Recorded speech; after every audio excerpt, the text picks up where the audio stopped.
탈무드 마빈 토케이어 1936년 뉴욕에서 태어나 예시바 대학에서 철학과 교육학을 전공하였으며 1962년 랍비 자격을 취득하였고 현재 뉴욕에서 유태인 학교의 교장으로 활동하고 있습니다. 마법의 사과. 어떤 왕에게 딸이 하나 있었다. 딸은 무서운 병에 걸려서 죽게 되었다. 의사는 묘약을 먹이지 않는 한 가망이 없다고 말했다.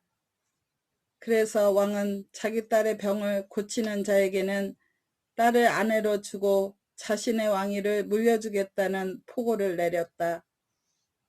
먼 지방에 세 형제가 살고 있었다. 그 가운데 한 사람이 망원경으로 그 포고문을 보았다. 그리고 그녀를 동정하여 어떻게든 세 사람이 공주의 병을 고쳐주자고 의논했다. 한 사람은 마법의 양탄자를 가지고 있었다. 또 한 사람은 마법의 사과를 가지고 있었다. 그 마법의 사과를 먹으면 어떤 병이라도 나을 수 있었다. 그래서 세 사람은 마법의 양탄자를 타고 왕궁으로 가서 공주에게 사과를 먹였다. 그러자 공주의 병은 씻은 듯이 나았다. 모두들 몹시 기뻐하는 가운데 왕은 연회를 열어 새로운 왕위 계승자를 발표하려고 했다. 그러자 세 형제 중 첫째는 내가 망원경으로 보지 않았다면 우리는 이곳에 올 수 없었을 것이다 라고 했고, 둘째는 마법의 양탄자가 없었더라면 이렇게 먼 곳까지 올 수 없었을 것이다 라고 했으며, 셋째는 만약 사과가 없었다면 병은 나을 수 없었을 것이라고 주장했다. 만약 당신이 왕이라면 이 세 사람 가운데 누구에게 공주를 시집 보내겠는가? 답은 사과를 가지고 있던 남자이다. 양탄자를 가지고 있던 남자는 여전히 양탄자를 가지고 있고, 망원경을 가지고 있던 남자도 여전히 망원경을 가지고 있다. 그러나 사과를 가지고 있던 남자는 사과를 줘버렸기 때문에 아무것도 가지고 있지 않다. 그는 공주를 위해 모든 것을 준 것이다. 탈무드에 의하면 뭔가를 남에게 해줄 때는 모든 것을 바치는 것이 가장 존귀하다는 것이다. 용기의 선택. 매우 총명하지만 못생긴 한 랍비가 로마 황제의 공주를 만났다. 공주는 뛰어난 총명함이 이런 지저분한 그릇에 담겨 있다니 라고 말했다. 랍비는 왕궁 안에 술이 있습니까? 라고 물었다. 공주가 고개를 끄덕이자 어떤 그릇에 담겨 있습니까? 라고 거듭 물었다. 공주가 평범한 항아리나 물병 같은 곳에 담겨 있습니다. 라고 하자 랍비는 놀란 신용을 하며 로마의 공주님이신 당신이 금이나 은그릇도 많을 텐데 왜 그런 보잘것없는 항아리에 담아두셨습니까? 라고 말했다. 그래서 공주는 지금까지 금이나 은그릇에 담아두었던 물을 싸구려 그릇으로 옮기고 싸구려 항아리에 담겨있던 술을 금그릇으로 은그릇으로 담았다. 그러자 술맛이 변해서 맛이 없어졌다. 왕이 화가 나서 누가 이런데 술을 담았느냐? 라고 하자 공주는 그러는 것이 좋을 것 같아 제가 했습니다. 라고 말했다. 그러고 나서 랍비를 찾아간 공주는 랍비여, 당신은 왜 나에게 그렇게 하라고 권했는가? 라고 화를 냈다. 랍비는 나는 단지 당신에게 매우 귀중한 것이라도 싸구려 항아리에 담아두는 것이 더 좋은 경우도 있다는 사실을 가르치고 싶었기 때문입니다. 라고 말했다. 세 자매. 옛날에 세 딸을 가진 남자가 있었다. 딸은 셋 다 미인이었다. 그러나 저마다 한 가지씩 결점을 가지고 있었다. 하나는 게으르고 하나는 도벽이 있으며 하나는 남의 험담하기를 좋아했다. 어떤 남자가 자기에게 아들이 셋 있으니 그 딸들을 자기 며느리로 달라고 청했다. 아버지가 자기 딸들에게는 각각 이러이러한 결점이 있다고 말하자 그것은 자기가 책임지고 주의하겠노라고 말했다. 시아버지는 게으른 며느리를 위해서는 많은 하인을 고용해 주었다. 도벽이 있는 며느리를 위해서는 큰 창고에 열쇠를 주고 무엇이든 가지라고 말했다. 세 번째, 험담하기를 좋아하는 며느리에게는 날마다 아침 일찍 깨워서 오늘은 누구의 흉을 볼 것이냐고 물었다.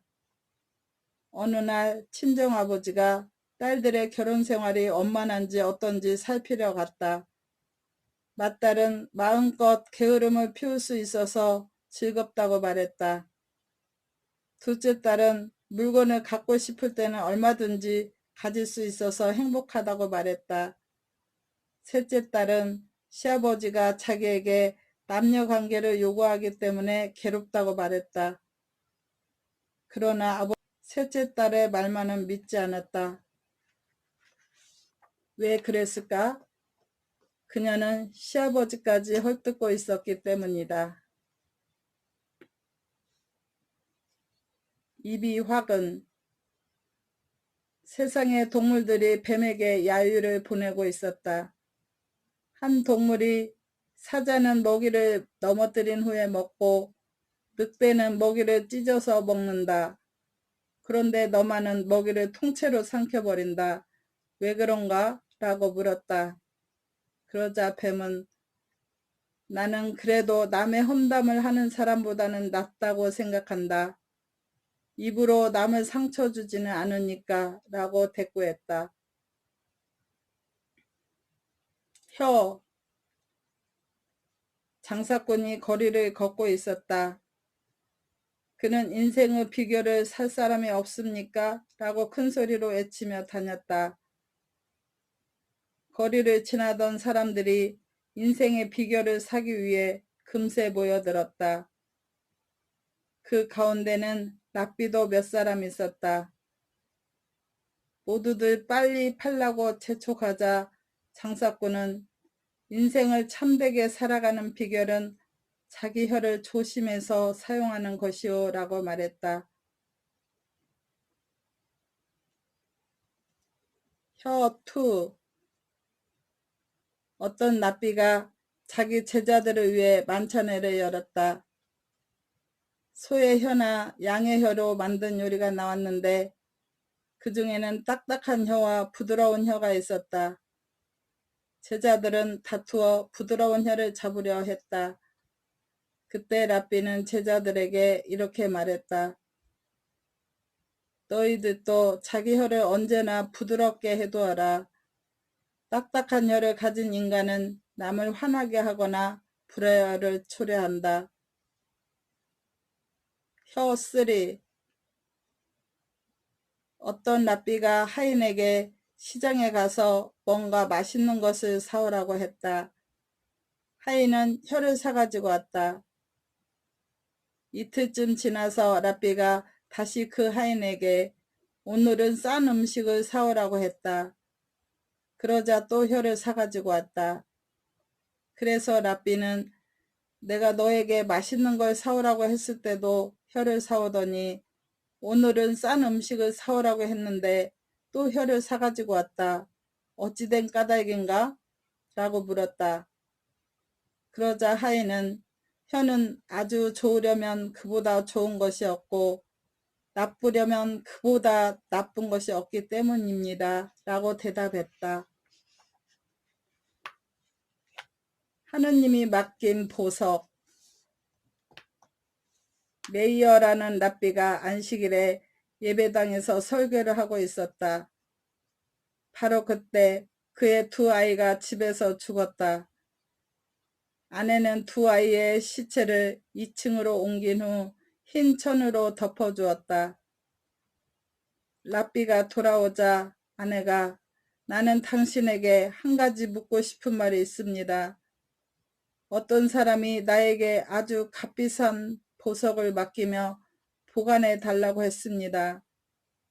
그런데 그 주인이 갑자기 와서 맡겼던 보석을 돌려달라고 합니다. 그럴 때 나는 어떻게 해야 합니까? 라고 말했다. 그러자 랍비는 그걸 곧 주인에게 돌려주시오 라고 말했다.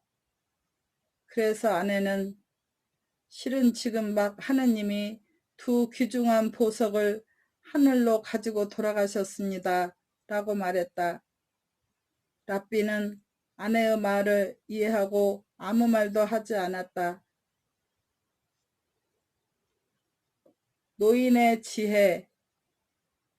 예루살렘에서 멀리 떨어진 곳에 살고 있던 한 슬기로운 유태인이 아들을 예루살렘의 학교에 입학시켰다. 아들이 학교에서 공부하고 있는 사이에 아버지는 병이 들어 아무래도 아들을 다시는 만날 수 없으리라 생각하고 유서를 썼다. 그 유서는 모든 재산을 한 노예에게 물려준다는 것, 단 그 중에서 하나만은 아들이 바라는 것을 아들에게 주겠다는 내용이었다. 이윽고 아버지가 죽자 노예는 자신의 행운을 기뻐하며 예루살렘으로 달려가서 아들에게 아버지의 죽음을 알리고 그 유서를 보여주었다. 아들은 몹시 놀라며 슬퍼했다. 장례식이 끝난 후 아들은 어떻게 해야 좋을까를 곰곰이 생각했다. 그는 랍비의 집에 가서 상황을 설명하고 아버지는 왜 저에게 재산을 남기지 않았을까요? 저는 아버지를 화나게 한 일이 단 한 번도 없었는데요. 라고 불평했다. 랍비는 당치 않는 소리. 당신 아버님은 아주 슬기롭고 또 당신을 진심으로 사랑하고 계셨어. 이 유서를 보면 그것을 잘 알 수 있지 않소? 라고 말했다. 그러나 아들은 노예에게 모든 재산을 주고 아들에게는 아무것도 남기지 않다니 애정이라고는 눈꼽만큼도 없으며 어리석은 짓이라고밖에 생각나지 않습니다. 라고 원망스럽다는 듯이 말했다. 랍비는 당신도 아버님과 같이 슬기롭게 머리를 써야 하오. 아버님이 무엇을 바라고 그랬는지를 생각해 본다면 당신에게 훌륭한 유산을 남겨주었음을 알게 될 것이요. 라고 말했다. 이럴 경우 당신이라면 이 유서에서 무엇을 얻을 수 있을 것인가? 랍비는 아들에게 다음과 같이 말했다.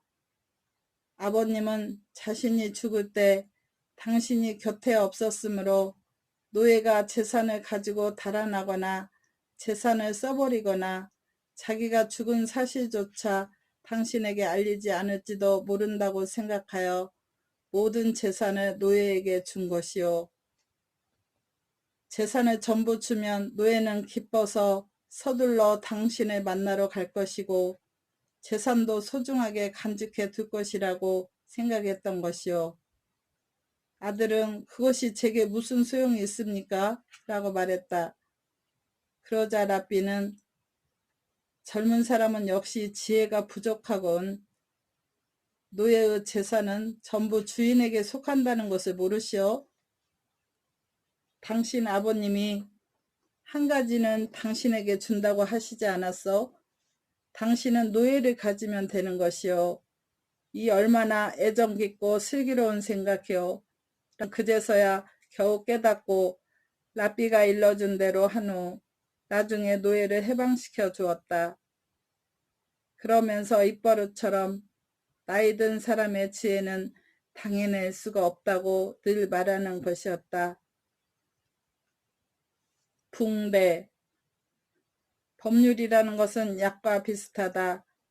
어떤 나라의 왕이 부상당한 자기 아들에게 붕대를 감아주면서 아들아, 이 붕대를 감고 있는 한은 먹거나 달리거나 물에 들어가도 아프지 않을 것이다.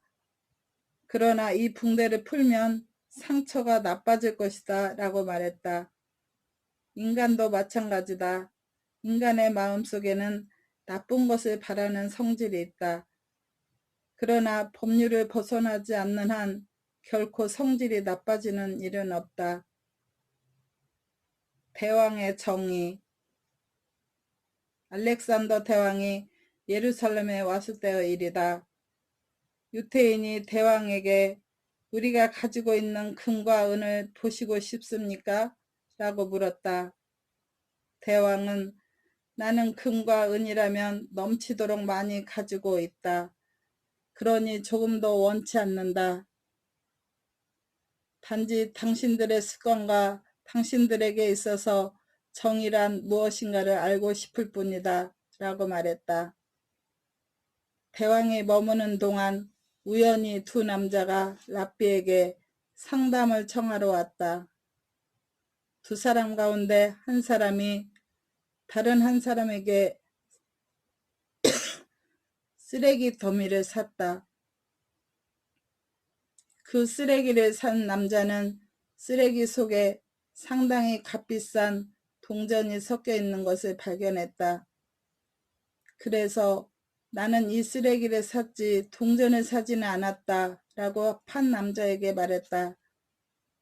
그러자 판 남자는 내가 당신에게 판 것은 쓰레기 더미 전부니까 그 속에 들어있는 것은 모두 당신 것이다 라고 말했다. 그래서 랍비는 당신에게는 딸이 있고 당신에게는 아들이 있어. 그러니 두 사람을 결혼시켜서 그들에게 그 동전을 주는 것이 옳을 것이요 라고 판정을 내렸다. 그런 다음 랍비는 알렉산더 대왕에게 물었다. 대왕님, 당신네 나라에서는 이럴 때 어떤 식으로 판결을 내리십니까? 대왕은 아주 간단하게 대답했다.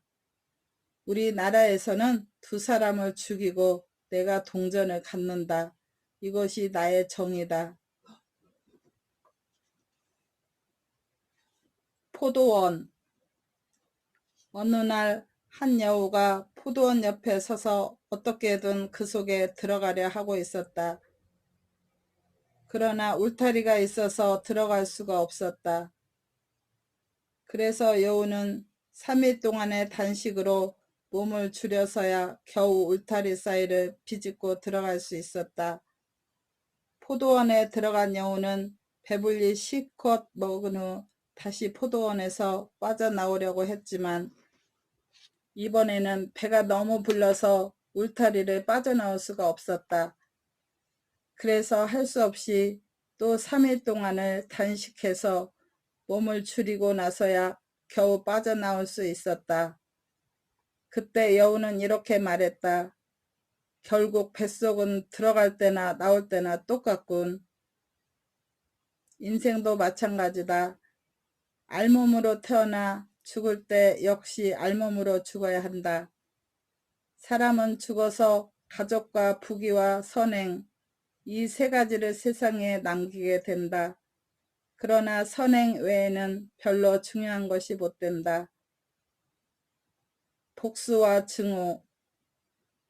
낯을 빌려달라고 어떤 남자가 말했다. 상대는 싫다고 거절했다. 얼마 지나지 않아 거꾸로 그 거절했던 남자가 말을 빌려달라고 찾아왔다. 그러자 상대는 너도 낯을 빌려주지 않았으니 나도 너에게 말을 빌려주지 않겠다고 대답했다. 이것은 복수다. 낯을 빌려달라고 어떤 남자가 말했다. 상대는 싫다고 거절했다. 얼마 후 그 거절했던 남자가 말을 빌려달라고 찾아왔다. 상대는 말을 빌려주면서 너는 낯을 안 빌려주었지만 난 너에게 말을 빌려주겠다고 말했다. 이것은 증오다.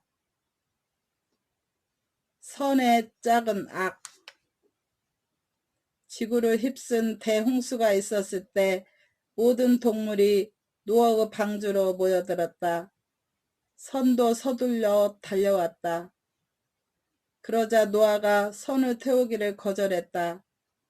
나는 짝을 갖추지 않은 것은 태우지 않을 것이다 라고 노아는 말했다.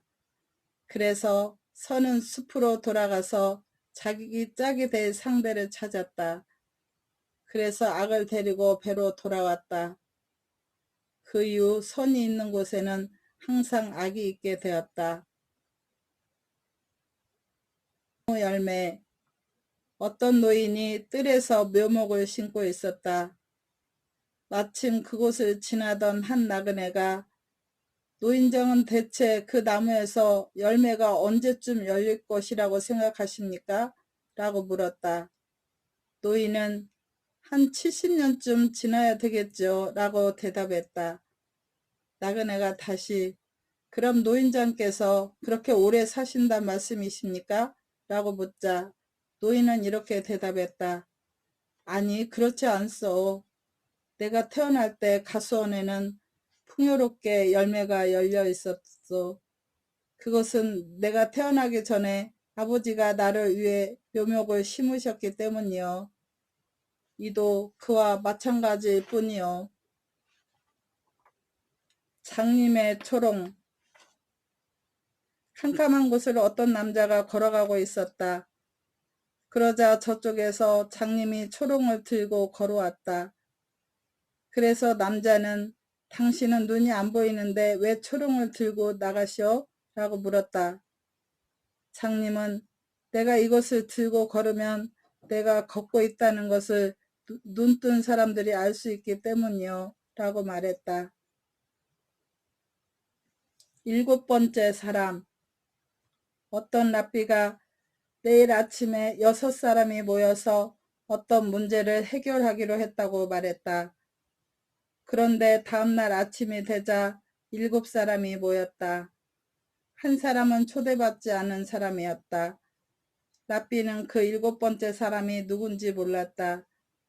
그래서 이곳에 올 필요가 없는 사람이 있으니 당장 돌아가시오라고 말했다. 그러자 그 중에서 제일 유명한 인물이며 누가 생각해도 초대받았을 것이 확실한 사람이 일어나 나갔다. 그는 왜 그랬을까? 만약 초대받지 않았거나 어떤 실수로 잘못 왔을 사람이 굴욕감을 느끼지 않도록 하기 위해 자기가 일어나 나간 것이다. 약속. 아름다운 아가씨가 가족과 함께 여행을 하고 있었다. 어느 날 잠시 혼자서 걷다가 길을 잘못 들어 우물가에 이르게 되었다. 그녀는 목이 말랐으므로 두레박을 타고 내려가 물을 마셨다. 그런데 이번에는 다시 올라갈 수가 없었으므로 도움을 청하기 위해 큰 소리로 울어야 했다.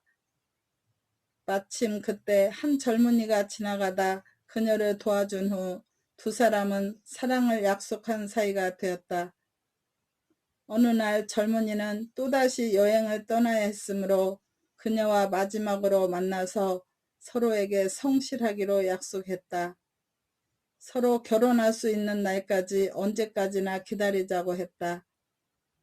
두 사람이 약혼을 하면서 누군가 증인이 있어야 한다고 말했을 때 마침 족제비가 저편 숲 쪽으로 달려갔다. 그녀는 지금 지나간 족제비와 우리 두 사람 옆에 있는 우물이 증인이에요. 라고 말하고 두 사람은 헤어졌다. 그 후 세월이 흐르는 동안 그녀는 정절을 지키며 그를 기다렸지만 그는 먼 여행지에서 다른 여자와 결혼해 아이도 낳고 즐거운 생활을 하고 있었다. 어느 날 그 아이가 놀다 지쳐서 풀밭에서 자고 있을 때 족제비가 자고 있는 아이의 머리를 물어서 아이는 죽어버렸다. 부모는 몹시 슬퍼했다. 그러나 그 후 또 한 아이가 태어나 두 사람은 아주 행복한 나날을 보내게 되었다. 그 아이가 조금 자라서 밖을 걸어다니게 되자 어느 날 우물가까지 왔다. 우물에 여러 가지 그림자가 비치는 것이 재미있어서 들여다보다가 그 아이는 우물에 빠지고 말았다.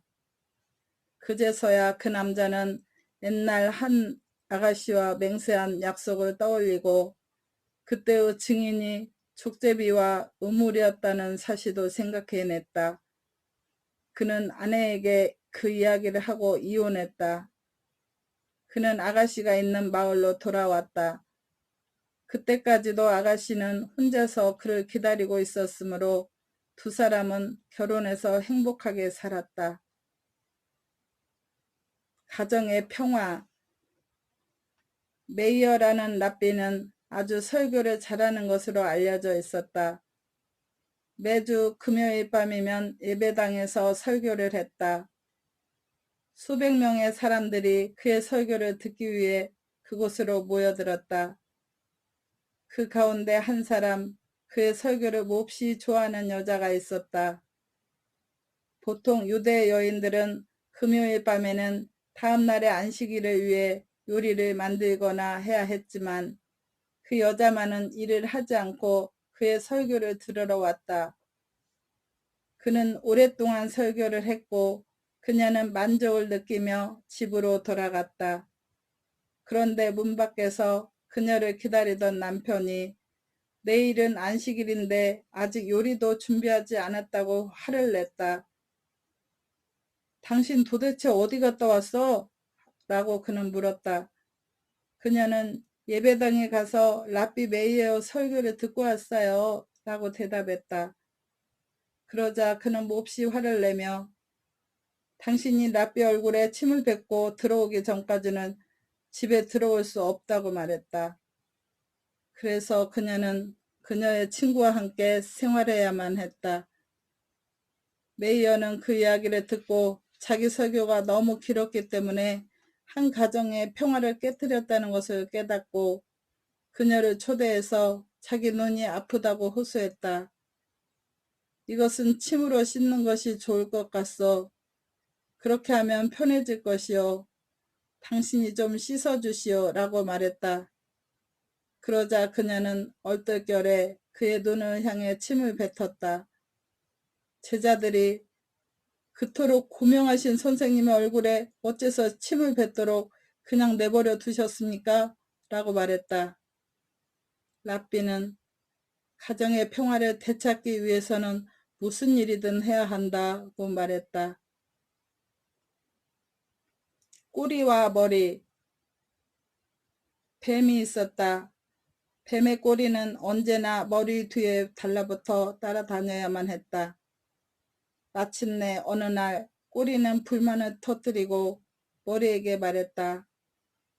왜 난 언제나 내 뒤를 맹목적으로 붙어 다녀야 하고 내가 늘 내 대신 의견을 말하고 갈 방향을 정하는 거지? 이건 너무 불공평해. 나도 뱀의 일부인데 언제나 노예처럼 따라다니기만 하는 건 말이 안 돼. 머리가 말했다. 아니 바보 같은 소리 하지 마.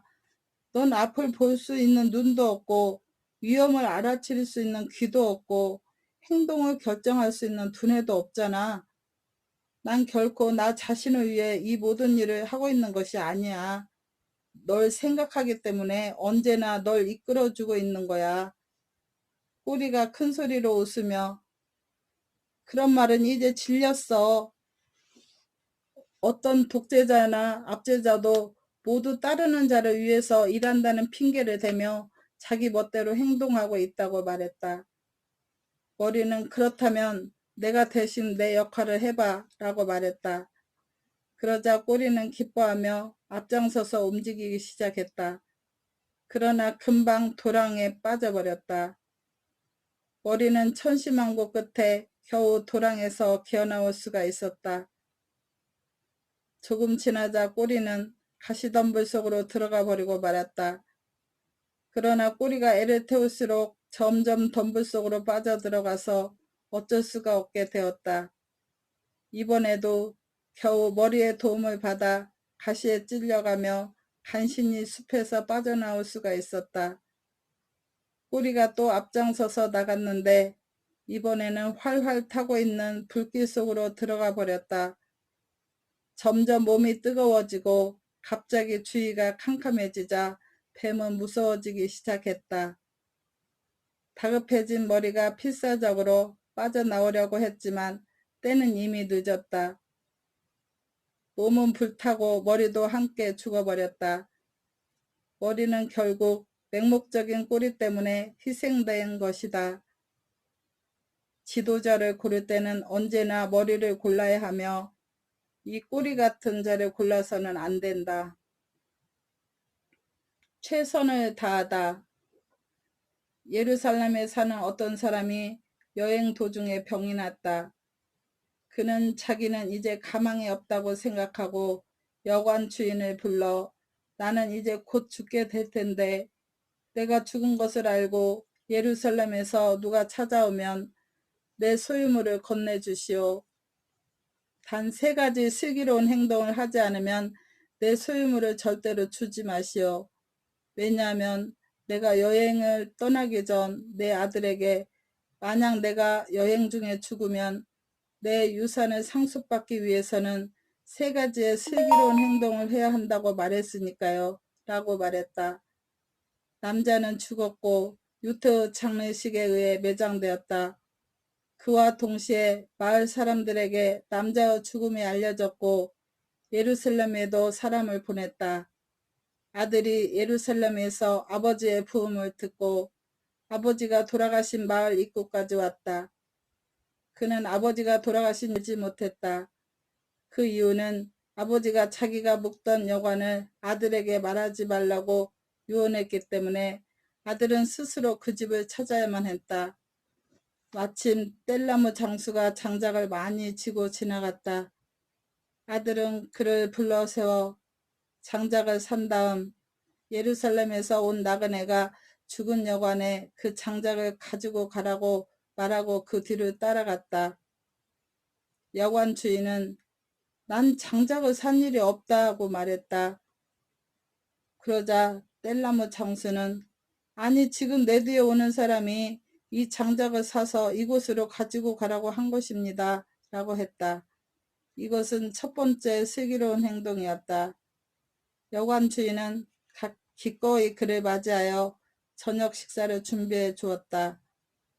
식탁에는 5마리의 비둘기와 1마리의 닭이 요리되어 나왔다.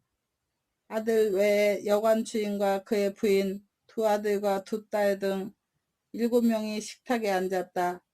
여관 주인이 당신이 음식을 모두에게 나눠주시오 라고 말하자 그는 아니요, 당신이 주인이시니 당신이 하시는 것이 옳을 것 같습니다 라고 말했다. 그러자 주인은 당신이 손님이니까 당신 좋을 대로 해주십시오 라고 말했다. 이들은 음식을 나누기 시작했다. 우선 비둘기 1마리를 2아들에게 줬다.